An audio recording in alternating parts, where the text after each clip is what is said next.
Hello everyone and welcome back to the Common Sense Crypto channel. As with you always, this is Rich doing another video today on XRP. So I hope you're all having a wonderful day today wherever you are in this great world. We're gonna talk about XRP. And once again, this is the one-day chart. We're sitting here at $2.46. Finally, XRP looks like it's getting some life back in it. We actually moved up by 11 cents earlier today. But again, we're still in this channel that we've been in for a while now, waiting for that breakout moment to happen. But why all of a sudden is XRP starting to get some upward movement? It's because everybody's talking about the ETFs, and I'll talk about that in a minute. XRP went from 0.003 to $3.31 in 2017. What is now stopping it from going from 60 cents to $600? 60 cents is the apex breakout point, same as 0.003 apex breakout in 2017. So what is stopping that from happening? Nothing. There's literally nothing stopping XRP from doing that. You know, everybody always says it can never break this price point. Remember when we were sitting back under 50 cents and everybody was like, XRP can't even break above $1. Then we went to $3. And everybody said, look, XRP can't break $4. I'm telling you right now, all of those people are going to be speechless when XRP finally breaks out. I still want to stay conservative. I think we come in somewhere between $20 and $30 in this run. But I might be totally wrong. Maybe all the people that are calling for the 3-digit XRP, maybe they were right all along. Time will tell.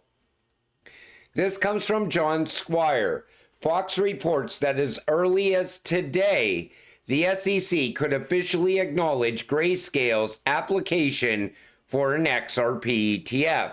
Now, there's a lot of hype around this right now, and I think that could be why some people are getting in, expecting this to happen today. And can XRP ETF be approved without the case coming to an end? That's the biggest narrative going.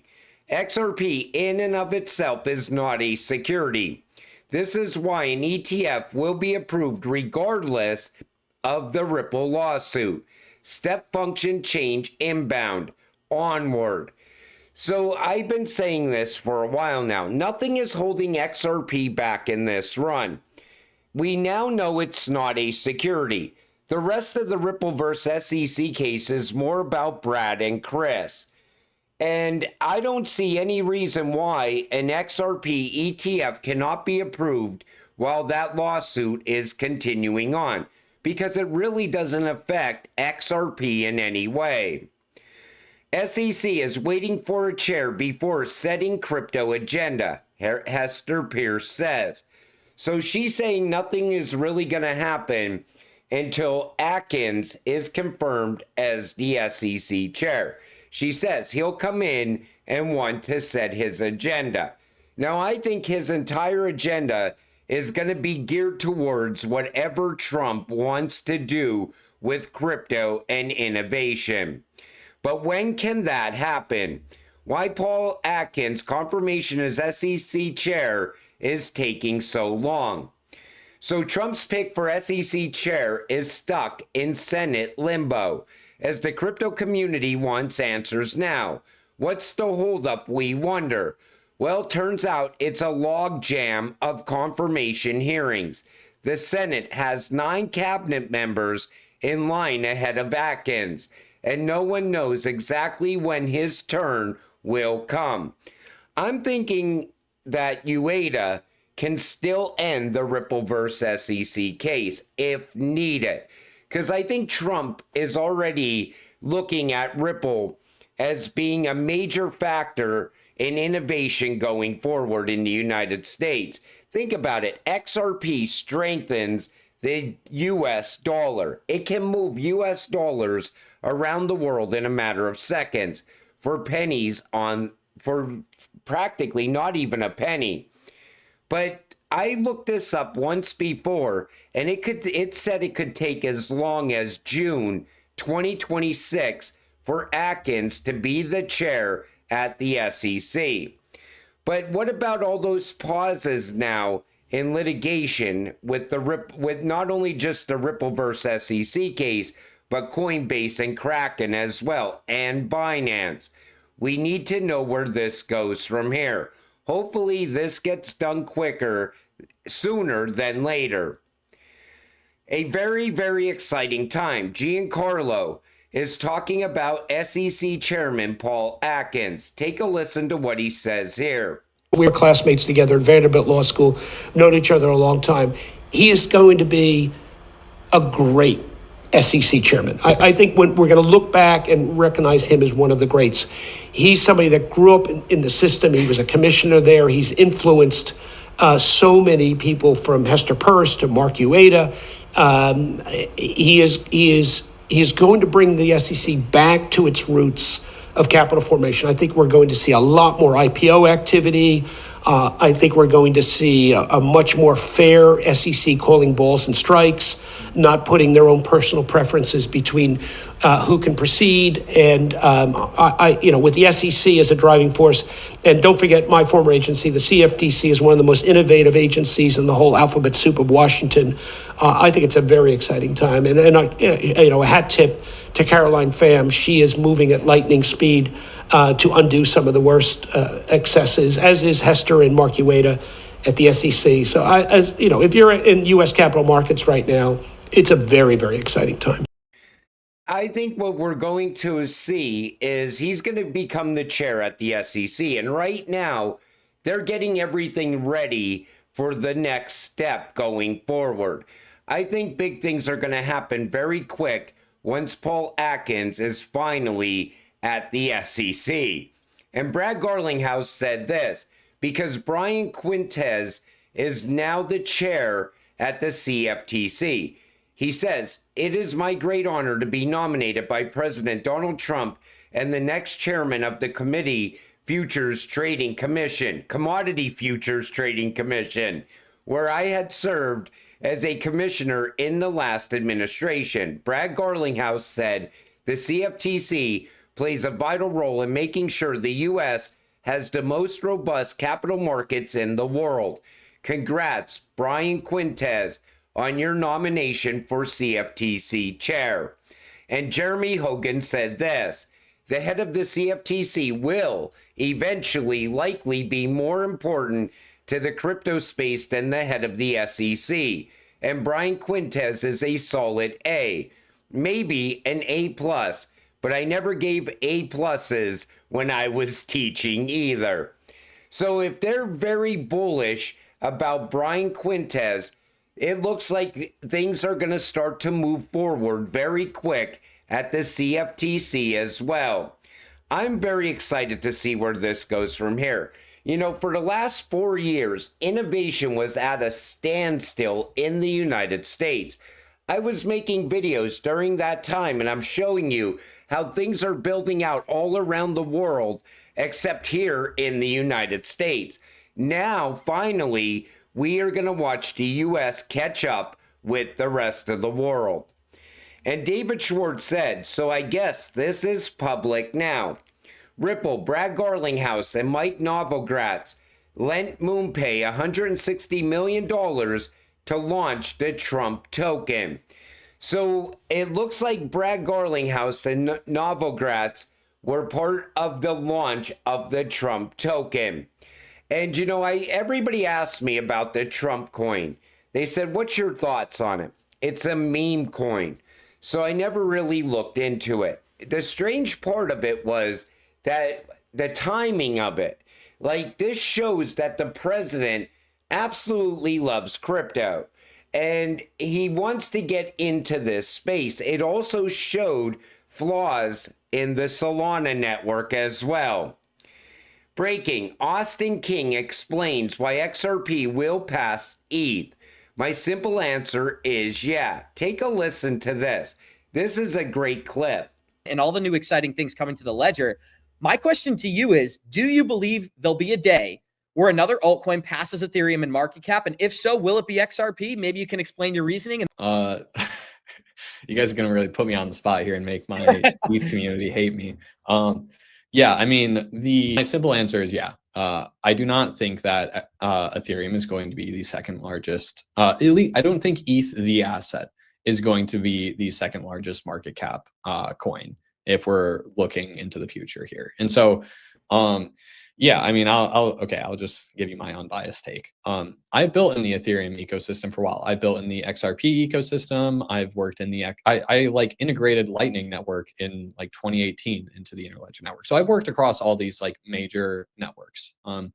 And honestly, Ethereum is not, ETH, the asset, is not in a good place. And so the TLDR on what's happened is it had this like fantastic opportunity where it was the first like really large scale deflationary network. So like not only was it finite supply like Bitcoin, there was actually less Ethereum each month that passed. So this was super cool because it was literally a deflationary currency. That's not the case anymore. It started externalizing activity to these L2s, which most of them are just run on a single computer. It's not even like they're like a decentralized network. And it's inflationary again. I can tell you, so my background, like I studied computer science at Harvard. I did a ton of engineering in my first company, and I do a lot of research here, even though I'm not coding anymore. My engineering brain does not see a path to Ethereum ever becoming inflationary again or deflationary again. And so, I mean, this past weekend, I was talking with more kind of like ETH insider people, and like a lot of people are bearish right now because none of us like can think with our engineering brains and see a path forward that is super bullish for ETH, the asset. So do I think that other coins will surpass? We've talked about this, like the flippening idea for a while. It's been talked about this with like XRP and Sol flippening ETH. Yeah, I mean, my simple answer is like, if you look at current trajectories, I do think that Ethereum is going to fall from being the #2 asset in market cap. You know, there was a time where XRP was the #2 cryptocurrency. It is going to take that spot again. I don't think Solana has a chance. The network sucks. And he just told you pretty much ETH sucks as well. And he doesn't even see a path forward for ETH going forward. So XRP will become the #2 cryptocurrency. I think we're going to see the same problems that ETH is having now with Bitcoin eventually. And I think it's going to happen when BlackRock decides to start tokenizing Bitcoin. And I think that'll most likely start to happen sometime later this year, maybe into 2026. But XRP right now, in this next run-up, has the capability of flipping Bitcoin's market cap. There's so much bullish momentum for XRP. But what he also said about ETH, that could be why there's no momentum behind it. And maybe XRP does go on to lead this alt season. Because a lot of people are also talking about that. People that have been around in this space a lot longer than I have been around. I'm talking like people, OGs from like 2015, 2016. They're now saying maybe this is the year XRP leads alt season. And it's very well possible. Anything can happen in crypto.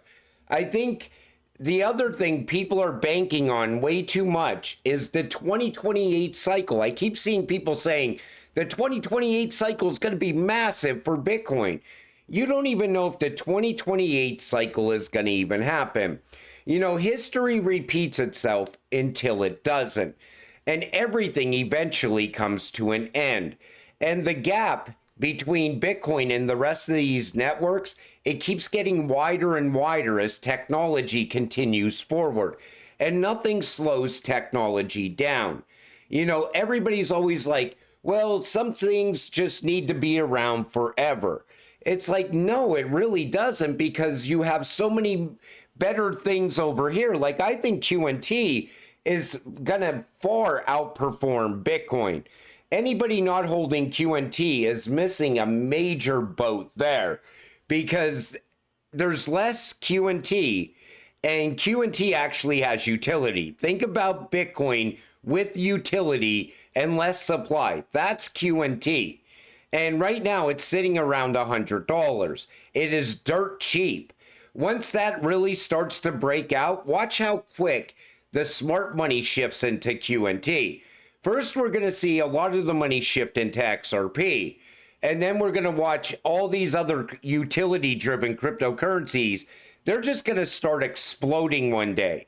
And because they're going live, the massive network will finally start going live in country after country. And if you don't have utility in the future, there is no future for anything that doesn't have utility. But until it all happens, stay patient, stay positive, and let's get rich together. With that said, I'm going to wrap up this video. I want to thank you all for watching. I appreciate all of you. I'll see you in the next one. Have a great night.